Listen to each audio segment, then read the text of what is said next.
As You Are, the podcast. My name is Amanda, and I am joined by my two friends, Tyler and Stephanie. We are a trio of coaches coming together to explore life's biggest topics. Each episode, we hold true to our name, Come As You Are, by showing up and going live. Whatever we bring to the table that week is what we talk about. No scripts, no planning, just real and raw conversations. And audience participation is always encouraged.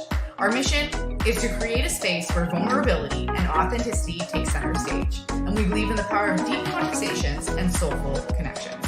So, welcome to the show. We're happy that you're here, and we invite you now to just sit back, relax, and enjoy today's conversation. Hello. Hello, everybody. Hi. We're live. We're doing it now. Yay! It's good to see everyone. I know I feel like whenever we skip a week, I'm like, things just don't feel the same. It's a long 2 weeks anytime we don't actually connect. Right? Yeah. So what is new? What has been the last 2 weeks like? Well, I mean, I did. The reason we didn't meet last week was all because of me. And so, I haven't actually really forward facing talked about this yet. And I think I'm going to do it here and then post about it later. But last Friday, I was in Mexico. I was having the gastric sleeve done, and which is weight loss and metabolism surgery. And so that's why we were not meeting, because I was in a hospital getting ready to go for a procedure that I feel very strong about and feel very happy that I went forward with that decision. And I am now 1 week post-op, and I just had my first Greek yogurt, first kind of semi-solid food in over like 10 days, and feeling really good about it. But that's why we were not here last week. That was the big update. That's what's happening in my life. And I don't know. I just feel at peace for the first time ever with like my health. And I feel like I finally did something that I could take control of, because for years I struggled with my weight. I've been obese pretty much since I think I was like 8. Like, I remember being a little kid going to doctor's offices, and they had the whole BMI chart, and they used to plot, the green area, the yellow area, the orange area, the red area. And I remember being a little kid and the doctor just always fat shaming me for being in like the orange or the red area based off of like my height and my weight and the age and everything like that. And so obesity has always been something that I struggled with. It has always been, I think, one of my biggest insecurities, if not my biggest insecurity. And last Friday, I said, fuck it. And I took control. And because I no longer wanted to be a statistic, I know, like, the reality is there's like 70% of Americans right now that are overweight or obese. Like, it is a real thing. And like, I wanted to break free from being a statistic. I wanted to take control of my own health. And that's another reason why I went to Mexico, was because it was easy. Like, I got approved for the surgery, paid for it. It was a hell of a lot cheaper than what the procedure is here in the States. And I just took action. And like, for the first time in my life, I feel really proud of the fact that I made a choice to change for myself. Like, there was There was no other reason other than the fact that I was just tired of being a statistic and struggling with the weight. And after doing a lot of research and getting educated on the bariatric procedures, I realized, I was like, this is not just about the weight loss, but it's a curative surgery that greatly reduces my risk for type 2 diabetes, heart disease, cancer later on in life, as and so it was, to me, it was so much bigger than the weight. And talking about that this morning, I just feel really light today, and I feel very at peace with my decision to take control and to take action. So that's why we were MIA last week. That's so beautiful. Thank you. Making such a decision is such a big decision. I was gonna ask you, like, why the hell did you go to Mexico? But you answered that question already.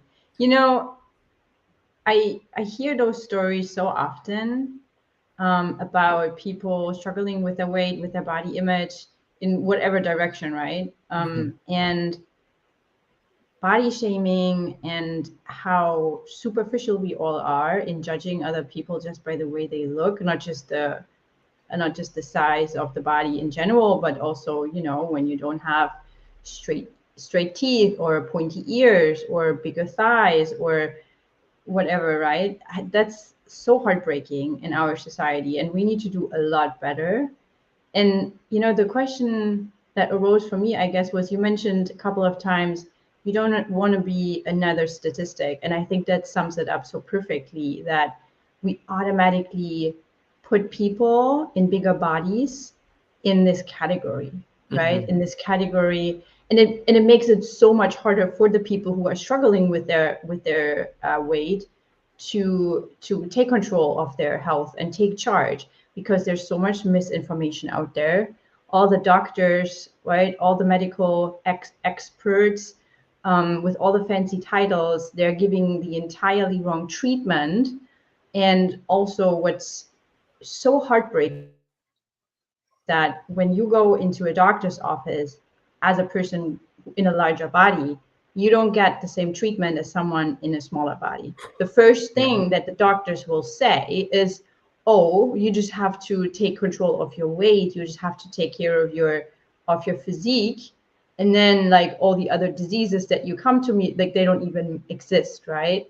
So it just goes to show how deeply rooted body shaming is in our society, and how we make it so freaking hard for the people who are in larger bodies and don't feel comfortable to change anything about this, And so, you have all my sympathies for this. And I know there's people out there who do all these crazy things and try all these crazy things, trying to lose weight or trying to somehow be healthier, and they're just being sold all these lies, all this nonsense. Like, I don't know, take injections, or have you tried this diet, or you just gotta, I don't know, sweat like a pig to look like a fox, and like all this nonsense that, and just, I mean, the reason why I'm so passionate about this, because me, myself, I was never someone that society would deem as an obese person. But when I was at my, I would say, highest weight, I was maybe, I don't know, 5 kilos or 10 pounds heavier than I am right now, right? And for me, those 10 pounds were a million, I was like, fat shaming me. Oh my gosh, like the toxic thoughts I had about myself every day, how mean I was to myself, how I body shamed myself. Like, I can't even repeat this stuff out loud, like so bad. But that's what we do as a society, right? We just like judge all over people, and it makes it so much harder for them to get better and to get in a better mind, like a state of mind, to then be able to take care of their bodies. Because I think so often people start and try to do something about their body, but it's so much more about the mind, right? Taking care of yourself first, And then the health in the body is something that will follow from that. But so many people, I think, get it the other way around. They think they need to take care of this first, and then everything in their life will be perfect. But that's just, again, this is how we teach it to the people starting from very early on. And dying to hear Amanda's take on this in terms of like, what happens with the kids, when does it start, kind of. But that's just my 2 cents in this. And yeah, so Tyler, seeing you sitting here and glowing and being so happy about your decision and how you're going through this journey and sharing this with us so vulnerably and openly, we're really grateful to be part of this and to watch you. And I can't wait to witness the next part of this journey. Thank you. Thank you. Yeah, oh gosh. Who'd have thought this is where our conversation would go? So much. Like, I'm just taking it in, right? I'm gonna get real emotional today. I feel that, and I know it's like the lack of food in my body right now from the liquid diet that I was on, and like, but I'm gonna get real emotional today because, and I know Stephanie and we connected originally, I think we were both really passionate about, body positivity and, learning to love yourself. And, that I really think those were some of our earliest conversations. I don't even remember, Stephanie, because we've been hanging out and chatting for so many years now. But I always, I know for me, this is one of those subjects that just kind of ripped me to the core. And to feel, and I love what Stephanie said about the mindset. Like, you have to master your mindset first, and I see so many people, and I've worked on my mindset for a long time, and that's when I knew going into the surgery, I wasn't scared. I wasn't questioning whether or not this was going to work for me. I knew without certainty that I was going to succeed in this surgery. It's going to come out on the other side. I was going to have an easy recovery. Food, like I wasn't, like food wasn't going to become my enemy on the other end of this journey. I was actually going to love food and appreciate food a whole lot more on the other side. And but like, that was a mindset thing. And I see so many people, and this I think was the heartbreaking part for me going last weekend. And I went to, for anybody who's interested, I went to the Mexico Bariatric Center in Tijuana, Mexico. I highly recommend it. It was a phenomenal center. It was a phenomenal program to go through. They were flawless. It did feel a little bit like a weight loss factory. There was lots of people just coming through, and they did lots of surgeries every single day. And so that was strange. But I will say like there were so many people who I could tell had not put in the mindset work first. And they were on that struggle bus journey of like, I hate my body, and therefore I'm here to like get rid of it and excommunicate it. And I approached this from the other side, and I went, no, I'm doing this because I love my body. I love my life. I love my health, and I want to celebrate my health, and I want to live a long, happy and healthy life. And, again, for me, this time it was deeper than the weight, and I've done this before. I've lost weight before, and it always came back because it was always just focused on a number on the scale. Well, this is a bigger thing now. I looked at my blood work. I looked at, what were some of the real numbers that were happening internally, and I recognized, okay, there's some scary things that are starting to bubble up here that I want to be able to fix, and I want to be able to resolve and power through early on in my life versus waiting and, seeing all of the complications. And it's one of those things that's always bigger, I think, than just a number on a scale. And I think Stephanie will agree with that too, because, you know, Stephanie, your journey has been so incredible because you talk about 10 pounds plus or minus, and it feels like 1,000,000 pounds, but like your journey has become so much larger than the number and so much bigger than the scale. And it's inspiring that you're at that place now where you're not so fixated on a number. You're more fixated on a feeling. And that's That's the big energy there.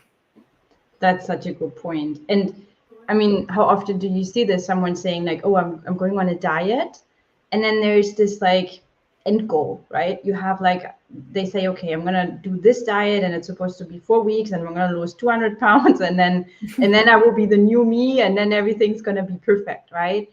And I think this is like a really bad approach, because if you go back to your normal life afterwards, then everything will become the same as you are today, right? And so it's like you say, Tyler, people often get it backwards, but again, this is what we are teaching people. This is what the diet culture and the media and the industries who are producing all these diet or weight loss products are preaching. Oh, if you do just this particular thing, then you will get all the results and everything's going to be perfect, in the pursuit of, you know, selling their products and their services. And it's actually that, and I think this is is a bigger thing, that, and it really like boggles my mind how we collectively can be in a state where we've lost touch with our intuition so much that what we're doing these days, including the things we eat, are not really things that we do out of the pursuit of happiness, to just follow our intuition and do the things we love to do and just live a life that we love, but rather we're so fixated on trying to fix things, and we are so out of touch with our intuition that we don't even know anymore what we're doing. And this is also why we are in jobs that we don't like. Like, why do you, just from a like sane point of view, right? Like if you talk about it, why would you spend 40 hours a week, the majority of the time that you were awake, and doing something that you don't like? It doesn't make any sense, right? But it's so normal in our society, and sometimes I'm freaking myself out thinking about it and thinking, how did we get here as a society? How did we get to this place to think that you need to work in corporate, like crazy over hours, and even if you make a decent amount of money, no amount of money is worth sacrificing your joy and your happiness for it, you know? And again, like when I talk about this, I could rant about this forever, but I'm trying to cut it off now. This is just so mind-blowing for me every time I think about it. Like, how do we even get here, and then how can we change this, right? I really wish that we could live in a world where everyone would pursue something they're really happy about, including the things that you love to do with your body, with your mind, right? Just coming from this place of this is who I really am, this is my true self, and this is how I'm going to express this by doing these things, and this is how I'm going to contribute to society, and this is how I'm going to show up in my relationships with my family, with my friends, with my partner. And I mean, this would be for me the ideal world, where we just do everything out of love, but we still have a little bit of work to do to get there. Yeah, definitely still a lot of work, but I love this conversation because really highlighting the relationship that we have with food, with our bodies, with, you know, mindset, like all of those things. It's so interesting. I'm always like, I think as coaches, we're just like fascinated by this. And we have this idea of ideally, this is how it would look, and everyone would be super passionate about what they're doing, would love their life, and they would be fully expressed. You know, they would be their true selves all the time. And I just love this, to sit in this vision sometimes of the world that feels so unrealistic, sadly. Like, I want to think that it's possible. I truly do. And I think that's our mission collectively as coaches, is to, shift the world to that place.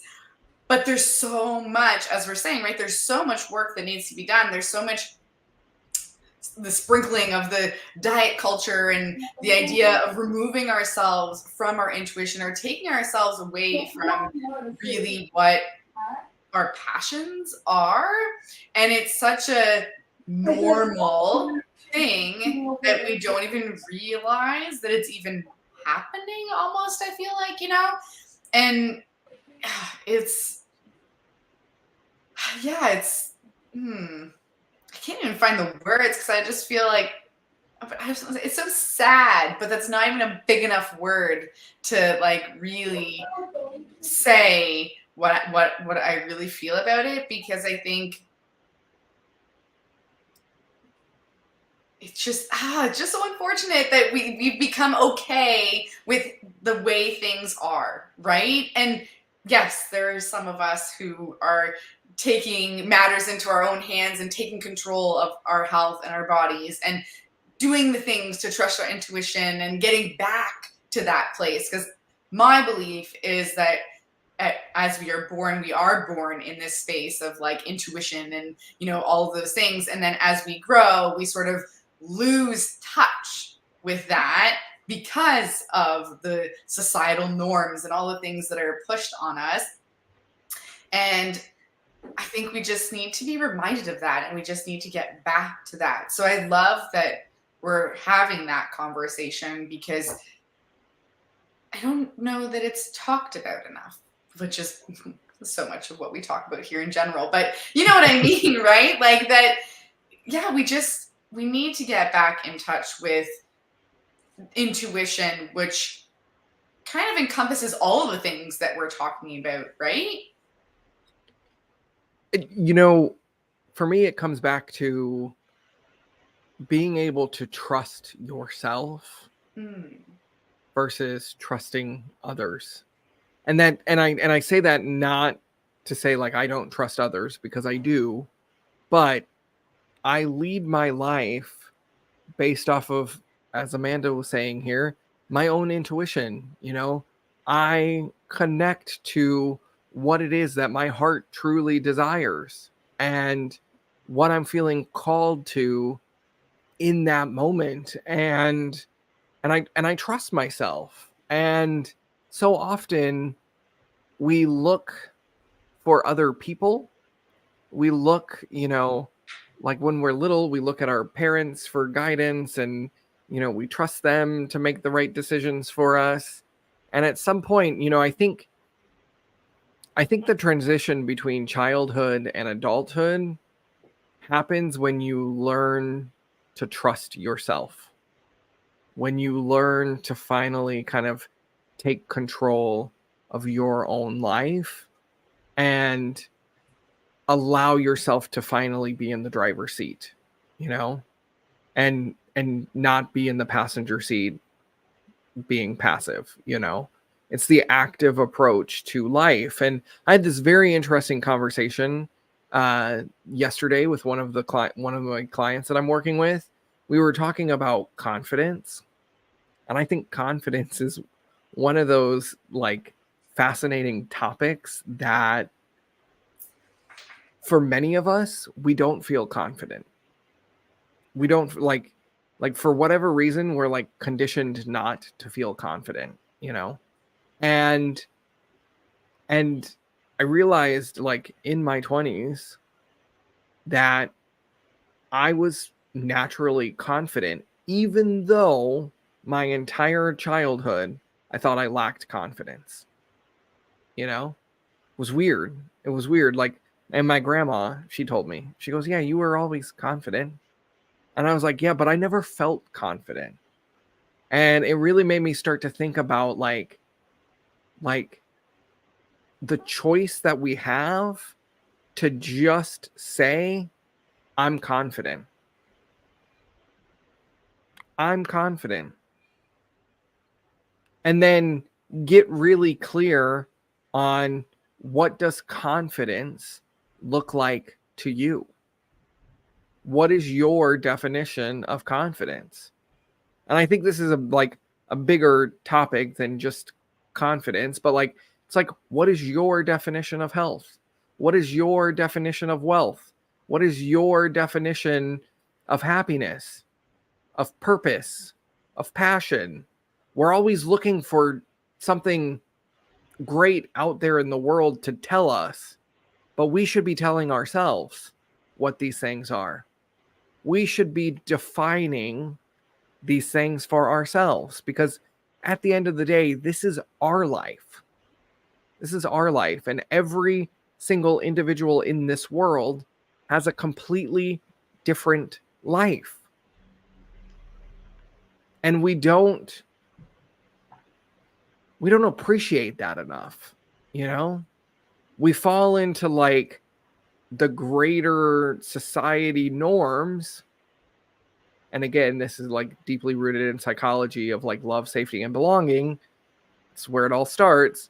But, you know, what I've learned through my journey so far is that when I do define these kind of things, when I do define confidence, success, happiness, passion, purpose, whatever, and I start to align myself with my vision, I'm still going to find love, safety, and belonging.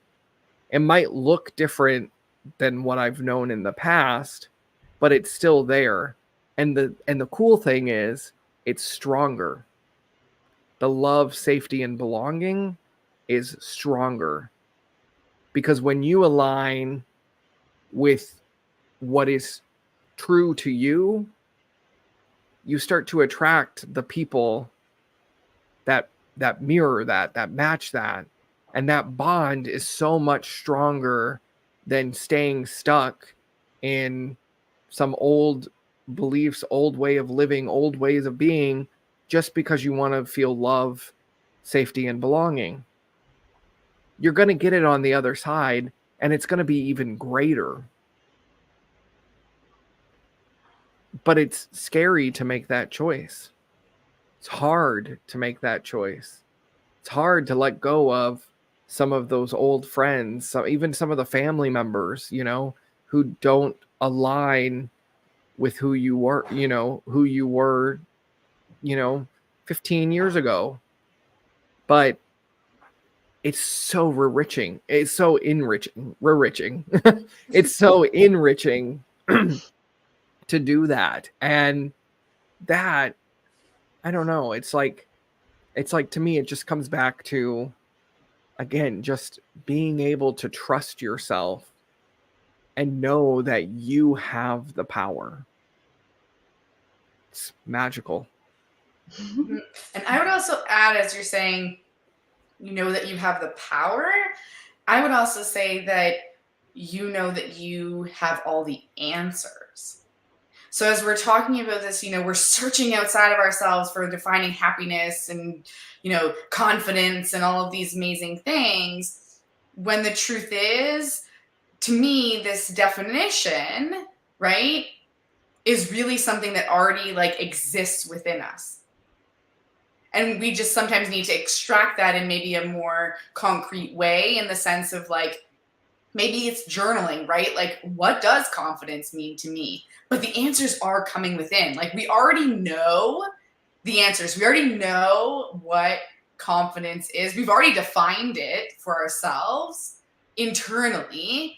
And I feel like it's almost like, we need to extract that and in an external way for us to get a better understanding, or to know what that truly means for us, or to find those like experiences of like, this is when I feel my most confident.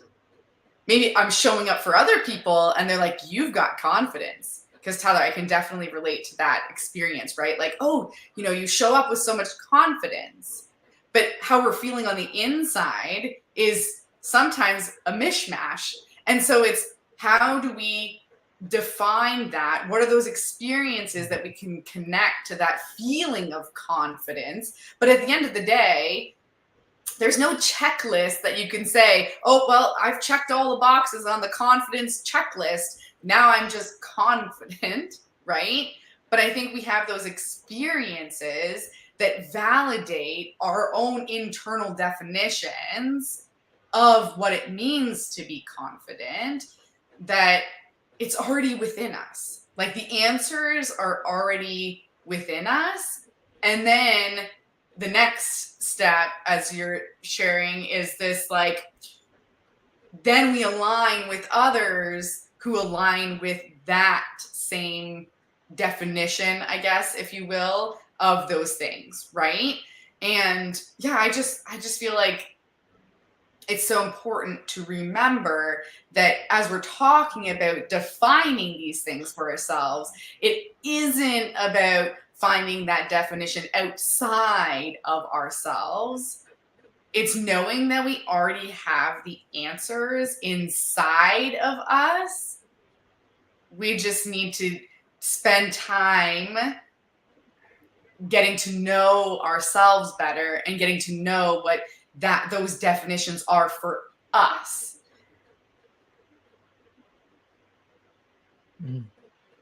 And I guess in a really weird way, this is also how the three of us met, because we all knew subconsciously, ooh, this person gets me. Oh, we're so alike. And even though we may have never talked about our individual definitions of confidence, we felt that there is this alignment, this, oh yeah, there's something there.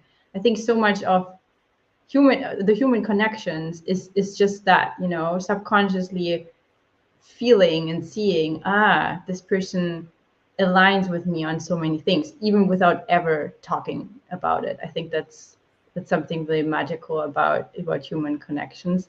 And something I also want to throw in here is that we have the choice, right? We can make a conscious decision to say, okay, this is my definition of confidence, and this is what I'm going for. And if we don't do that, we're still making a decision, because at some point in our lives, there was surely someone who gave us a definition of confidence, for example. And when we don't do the effort, like you were saying, Amanda, when we don't put in the effort and trying to extract our own definition, we will always play by someone else's playbook. We will always be the side character or someone on set in a movie from someone else. Or we can make the decision and say, no, I'm doing my own movie. I am the hero of my own film, and this is my role here in my life.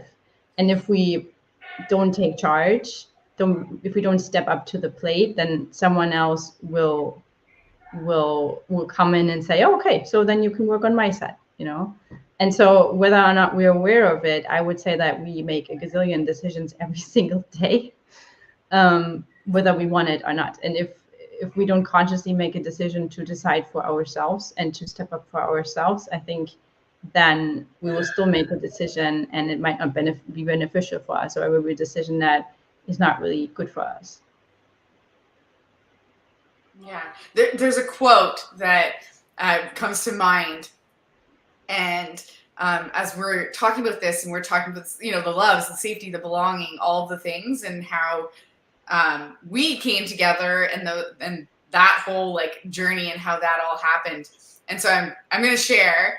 And I'm curious to hear how this resonates for you guys as well. But I know this really like strikes a chord with me. So some people won't understand your words, while some won't even need words to understand you. So some people won't understand your words, while some won't even need words to understand you. Ooh, that's a nice word. I like it.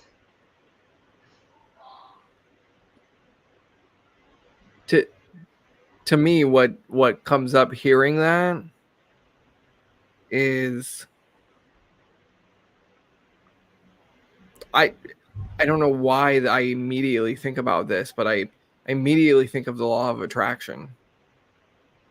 And like the vibration, the vibrational energies out there in the world, and you know, there are, I believe, again, is my belief, that we all operate at different frequencies.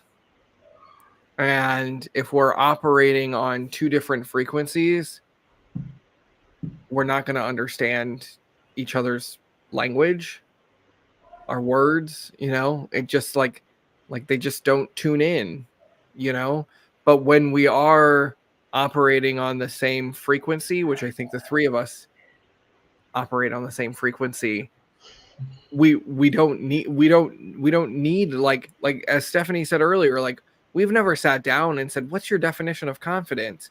We just feel probably very similar about confidence, and we don't need words. We don't need to communicate that. It becomes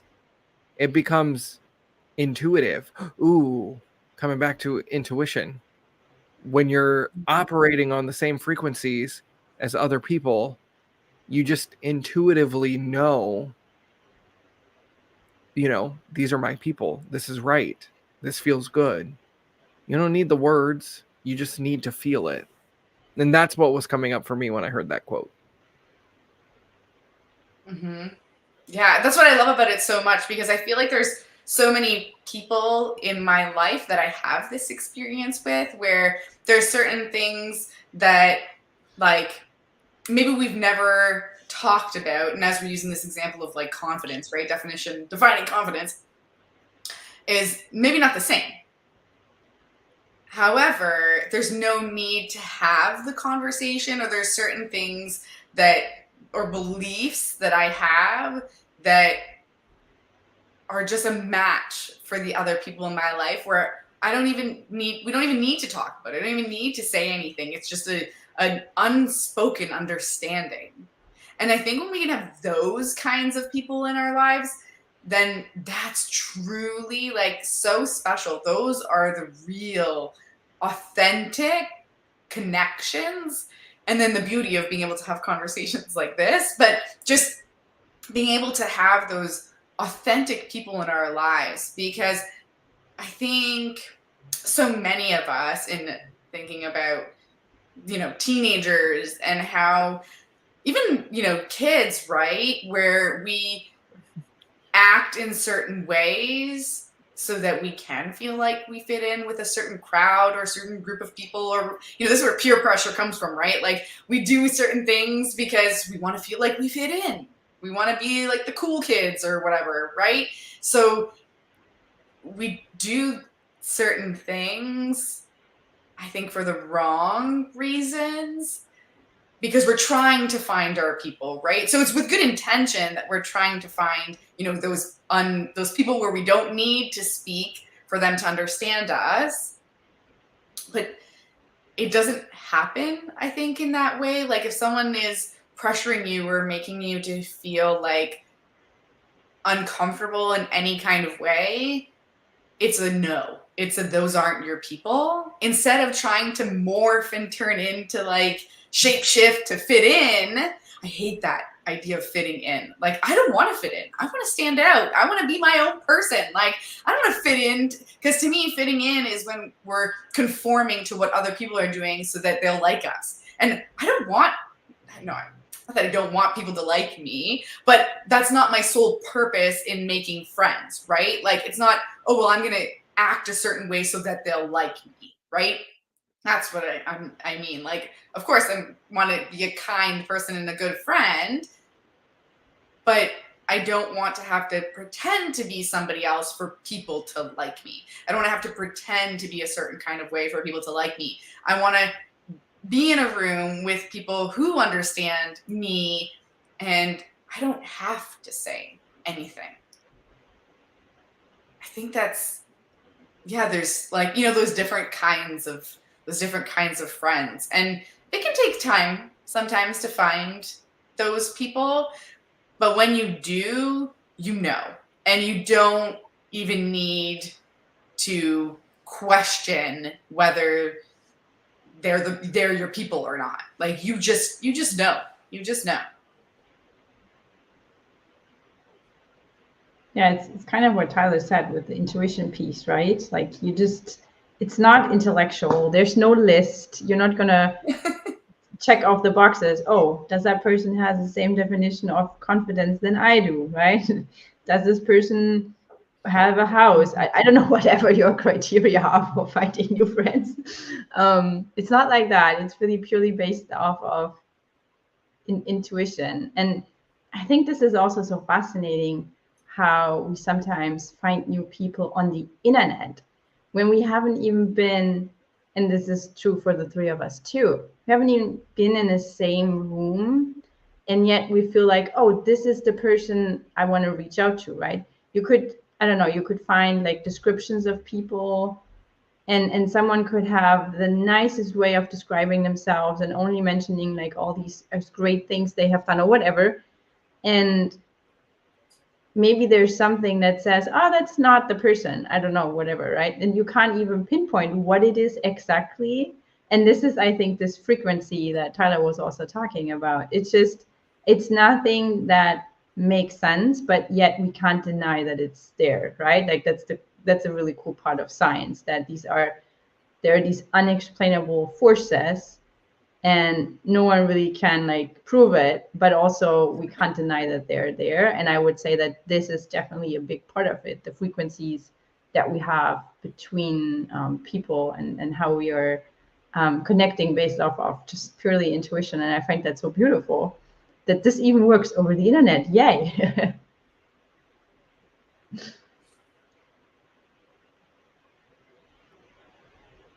I just think of synergy.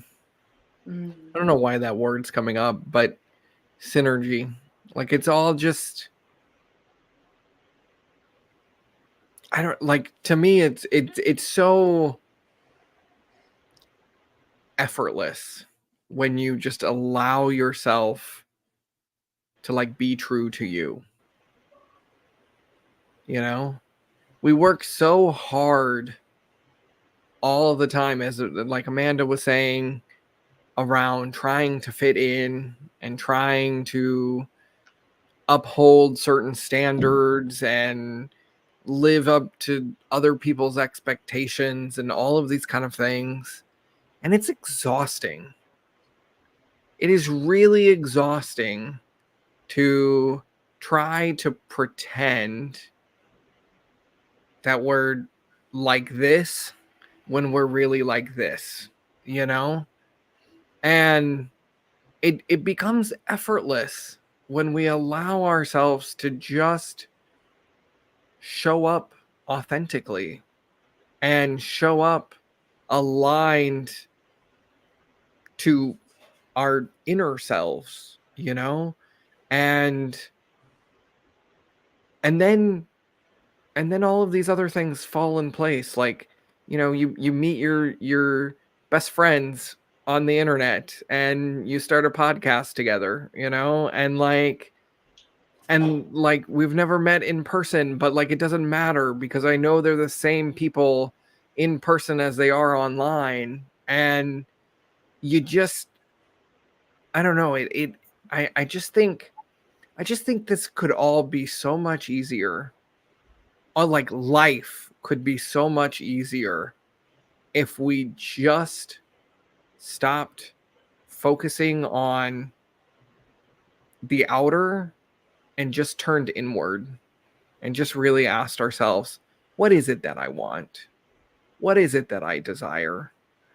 What is my actual dream? What do I really want to do? How do I want to do it? And just get clear and honest with yourself and stop trying to fit in to a box. Stop trying to fit into society's expectations of how this is supposed to look, and just live aligned. And that's for me how I'm feeling today, coming off of last week's crazy adventure to Mexico and the surgery.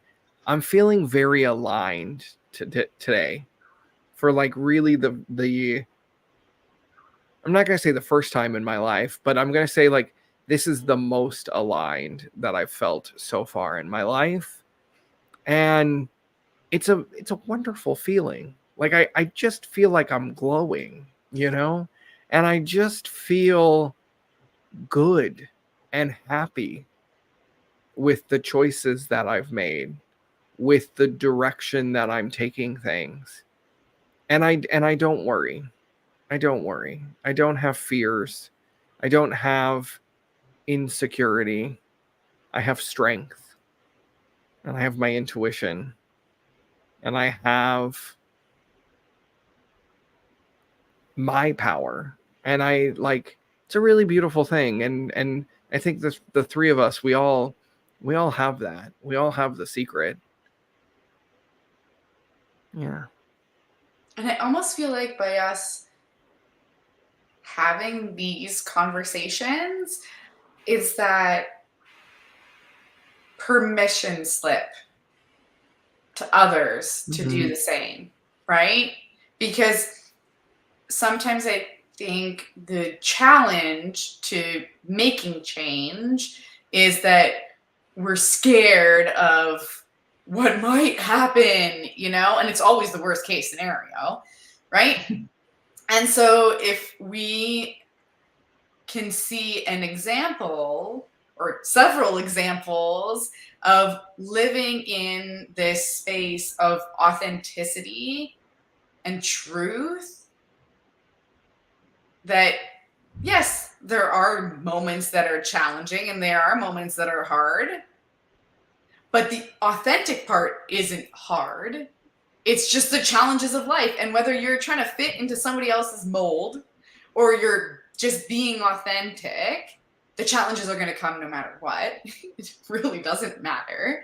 And I almost would say, go out on a limb and say that the challenges will be harder when you're trying to fit into that mold, because you're being reminded of who you truly are, and it's so out of alignment. So those challenges feel harder, as when you're in alignment, when you feel authentic, and when you're showing up in that beingness of who you truly are in essence.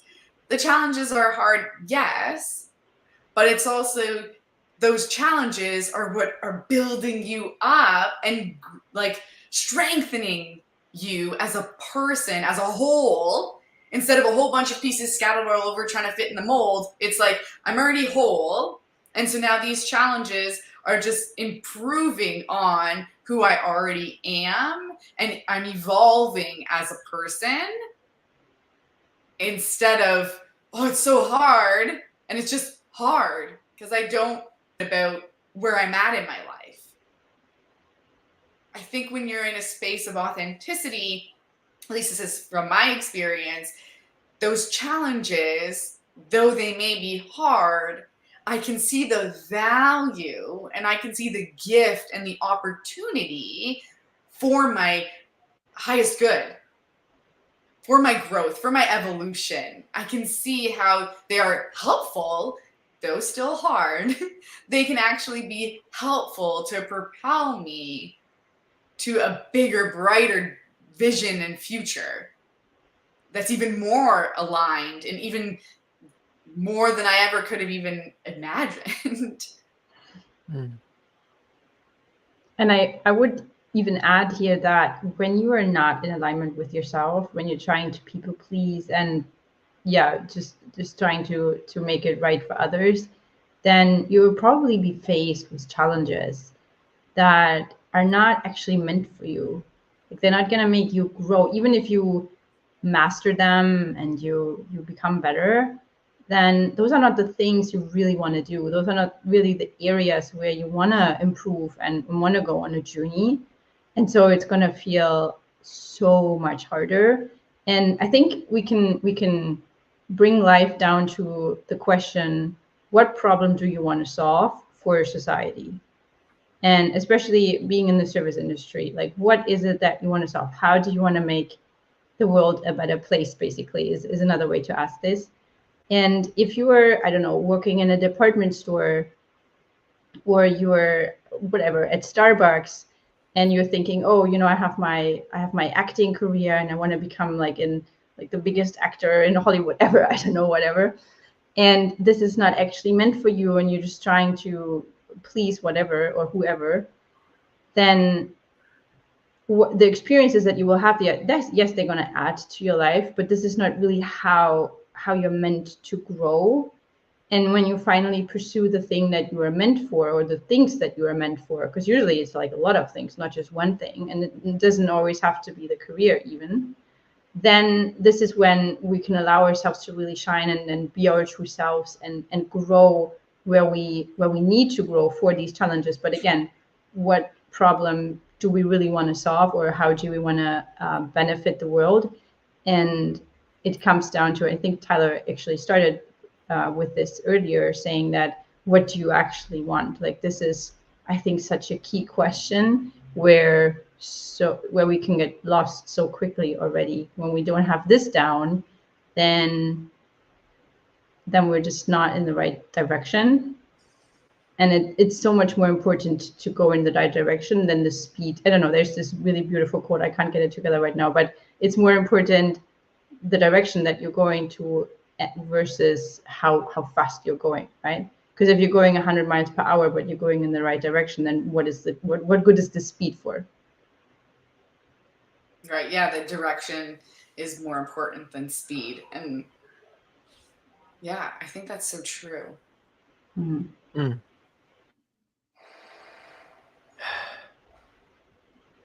What a great conversation, you guys. This is so good. Like, why didn't I hear these things when I was a teenager? Gosh, I needed to hear this stuff. Someone to tell me that it's okay. It's okay to just be who you are. It's okay to be authentic. It's okay to be going at a different speed than others, right? Like, it's not about comparing. Get out of the comparison trap, because it's exactly that. It's a trap. And that whole conversation would open up a whole nother can of worms. So I'm going to leave it there for today. But, thank you all so much for being on this journey with us and enjoying this, I hope, a more authentic and fulfilling life, or at least knowing that you have our permission to do so, and that we can attest to how powerful and how beautiful that is on the other side. I love it. I can't say better than that. So Yeah. Okay, We're perfect. done. So we'll end it there, everybody. Thank you so much. Bye for now. see you next time. Bye. Bye. Thank you for listening to Come As You Are, the podcast. You can follow the show on Instagram at Kaya the Podcast and on YouTube and Facebook by searching Kaya the Podcast. If you haven't already done so, please help us keep the conversation going by subscribing, rating, reviewing, and sharing this podcast. And be sure to join us next time for another deep conversation.